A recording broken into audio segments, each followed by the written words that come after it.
आप लोग 1 मिनट की शांति चाहिए। अखिलेश भाई का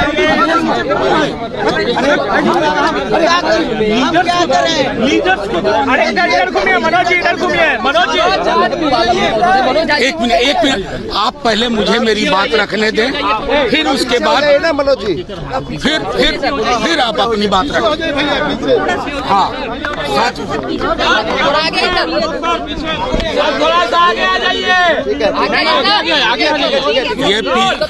ये पीसी मैं कर रहा हूँ ना, मुझे बोलने तो दीजिए।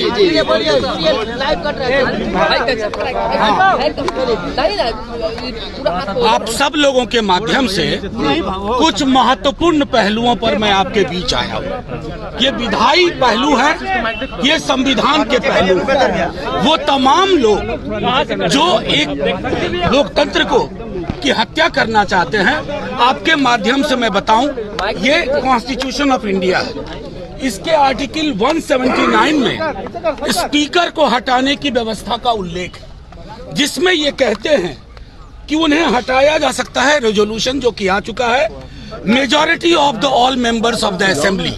ठीक है, अब इसका इंटरप्रिटेशन आपको बताऊं, ये सुप्रीम कोर्ट का जजमेंट है। ठीक है, ये महाराष्ट्र का मामला है, ध्यान से देखिए। और ये नबम रेबिया अरुणाचल का पूरा मामला है। ये नबम रेबिया अरुणाचल का, मैं आपको चाहूंगा आपके माध्यम से कि तमाम स्टेक होल्डर्स जो कल से इस विधायी महत्वपूर्ण पहलू पर फैसला लेंगे, चाहे कोई हो, स्पीकर साहब हो, सीएम साहब हो, उनके एडवाइजर्स हो, वो ये दोनों फैसले पढ़े। उस फैसले को मैं सबसे पहले अरुणाचल में बताता हूं कि स्पीकर को हटाने के लिए कितनी संख्या चाहिए। All the 10 members of the assembly, इसका मतलब है कि जो actual members of the assembly हैं, रहने वाले और वोट करने वाले नहीं, एक्चुअल मेंबर्स, यानी कि 243 में 122 चाहिए स्पीकर को हटाने के लिए। ये मैं नहीं कह रहा हूँ, माननीय सर्वोच्च न्यायालय ने नबम रेबिया वाले मामले में 7 जज बेंच ने ये बात कही है। दूसरा मामला महाराष्ट्र का है, जिसमें आप सब एक बार गौर से सुनिए, इसको। उसमें कहा गया है कि जितने भी सदस्य हैं, उसका मतलब होगा इनको हटाने के लिए कि जिनके सीट वैकेंट नहीं है, उन सब के आधार पर गणना होगी।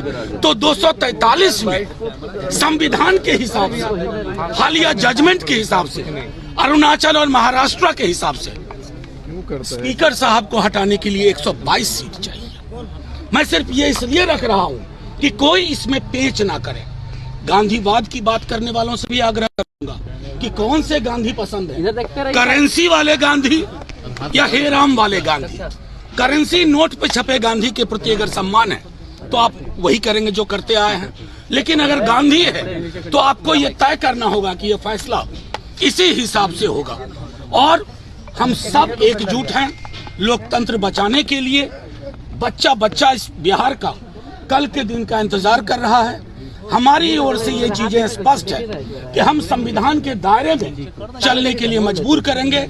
सुप्रीम कोर्ट के जजमेंट के आलोक में चीजें चाहेंगे और सुप्रीम कोर्ट के आलोक में निर्णय होगा। हमारा पूरा विश्वास है, क्योंकि पहला अभिभाषण के बाद कार्यावली में पहली चीज स्पीकर साहब के खिलाफ अविश्वास प्रस्ताव है। उसके संदर्भ में मैंने दोनों जजमेंट का जिक्र कर दिया, 179C का इंटरप्रिटेशन जो है वो कर दिया, दोनों जजमेंट की कॉपियां आपको दिखा दी।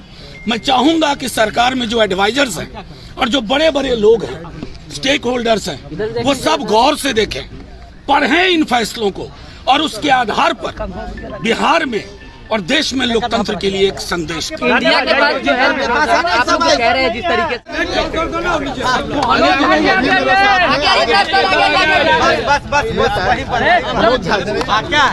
आप लोग एक मिनट की शांति चाहिए अखिलेश भाई का।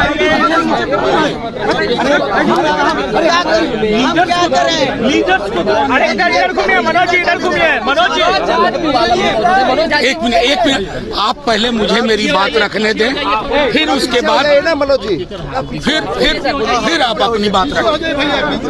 हाँ थोड़ा सा आगे आ जाइए। ये पीसी मैं कर रहा हूँ ना, मुझे बोलने तो दीजिए।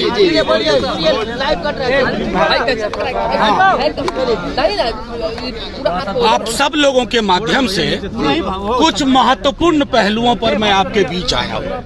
ये विधायी पहलू है, ये संविधान के पहलू है। वो तमाम लोग जो एक लोकतंत्र को की हत्या करना चाहते हैं, आपके माध्यम से मैं बताऊं, ये कॉन्स्टिट्यूशन ऑफ इंडिया है। इसके आर्टिकल 179 में स्पीकर को हटाने की व्यवस्था का उल्लेख है, जिसमें ये कहते हैं कि उन्हें हटाया जा सकता है, रेजोल्यूशन जो किया चुका है, majority of the all members of the assembly. ठीक है, अब इसका इंटरप्रिटेशन आपको बताऊं, ये सुप्रीम कोर्ट का जजमेंट है, क्या करे यार। ठीक है, ये महाराष्ट्र का मामला है, ध्यान से देखिए। और ये नबम रेबिया, अरुणाचल